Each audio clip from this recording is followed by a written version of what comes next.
Assalamualaikum warahmatullahi wabarakatuh. Salam sejahtera sahabat-sahabat YouTuber dimanapun Anda berada. Ketemu lagi bersama saya Aris Utomo.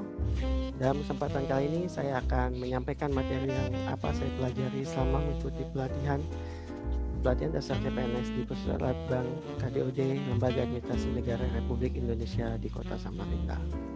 Latihan ini pun terlaksana dengan kerjasama Universitas Pulau Warman. Adapun materi yang akan saya sampaikan yaitu terkait akuntabilitas. Mari kita bahas bersama.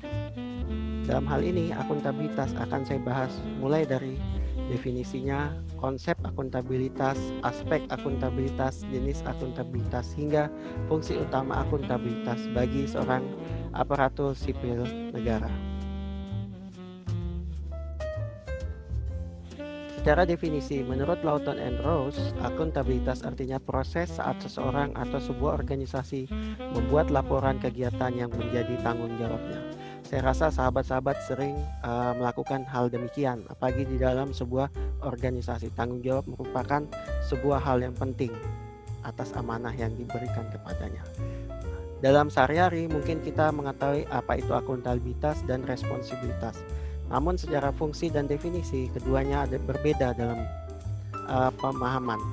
Secara akuntabilitas adalah kewajiban mempertanggungjawabkan apa yang menjadi amanahnya. Sedangkan responsibilitas adalah kewajiban untuk bertanggung jawab.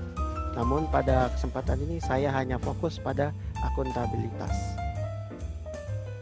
Secara konsep, akuntabilitas terbagi atas 4 hal yang sangat penting bagi seorang ASN. Pertama, mampu mengambil pilihan yang tepat dan benar ketika terjadi konflik kepentingan, menunjukkan sikap dan perilaku yang konsisten dan dapat diandalkan, memiliki pemahaman dan kesadaran untuk menghindari keterlibatan ASN atau PNS dalam politik praktis, serta memperlakukan warga secara sama dan adil dalam pemerintahan dan pelayanan publik. Oleh sebab itu, penting sekali bagi seorang aparatur sipil negara untuk memahami akuntabilitas sehingga dapat menunjang efektivitas dan efisiensi dalam pekerjaannya sehari-hari. Secara aspek, akuntabilitas terbagi dalam beberapa jenis atau beberapa item. Salah satunya hubungan. Aspek hubungan di sini adalah komunikasi antara bawahan kepada pimpinan, sedangkan hasil berkaitan pada apa yang dia telah kerjakan dan dilaporkan kepada pimpinan. Sedangkan akuntabilitas laporan dalam bentuk tertulis yang disampaikan kepada pimpinan.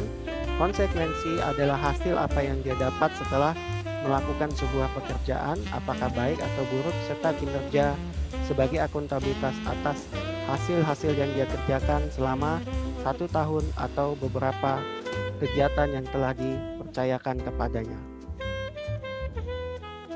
Selain itu, akuntabilitas juga terbagi atas 2 jenis. Di sini adalah secara akuntabilitas vertikal dan akuntabilitas horizontal. Dalam vertikal yaitu pertanggungjawaban bawahan kepada atasan, sebagai contoh staf kepada kepala dinas atau instansi, sedangkan horizontal utusan pemerintah untuk memberikan laporan, sebagai contoh DPR kepada masyarakat selaku pemilik suara tertinggi di dalam sebuah pemerintahan negara demokrasi. Selain itu, fungsi utama akuntabilitas sebagai atas 3 yaitu peran demokrasi, konstitusional, dan belajar. Dalam peran demokrasi di sini kita sebagai aparatur sipil negara diajarkan bagaimana memiliki sikap terbuka atas apa yang kita kerjakan dan apa yang kita laporkan sebagai tanggung jawab kita. Dan kita bisa sebagai ASN bisa menerima kritik, bisa menerima sumbang saran agar perbaikan terhadap akuntabilitas kita di masa yang akan datang. Secara konstitusional, fungsinya yaitu berkaitan erat dengan aturan-aturan dan perundang-undangan yang berlaku dalam melaksanakan sebuah kegiatan di mana tentunya ada akuntabilitas yang harus dipertanggungjawabkan, sehingga bisa meminimalisir terjadinya korupsi, kolusi maupun nepotisme. Dan dalam fungsi utama akuntabilitas belajar di sini, seseorang bisa belajar dari apa yang dia telah kerjakan dan bisa mengevaluasi sehingga akuntabilitasnya yang dirasa masih kurang bisa menjadi lebih baik lagi di masa yang akan datang, terutama dalam pengelolaan sebuah organisasi atau instansi.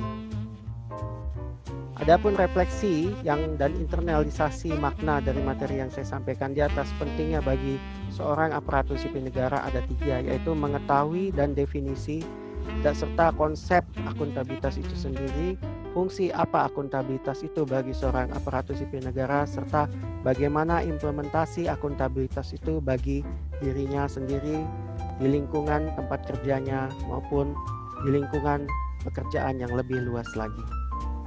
Dalam rencana aksi yang bisa kita terapkan dari implementasi akuntabilitas ini, yaitu pertama, tentu saja bisa mengimplementasikannya di tempat kerja.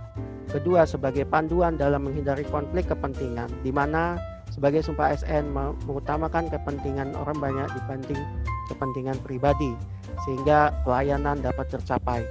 Serta terakhir, menjadikan pekerjaan menjadi efektif dan efisien, sehingga tidak membuang waktu dan tidak membuang banyak anggaran dan sebagainya dalam pengelolaan sebuah organisasi.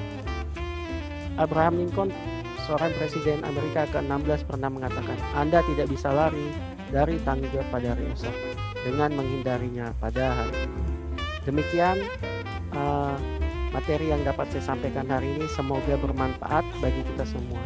Billahi taufiq wal hidayah. Assalamualaikum warahmatullahi wabarakatuh.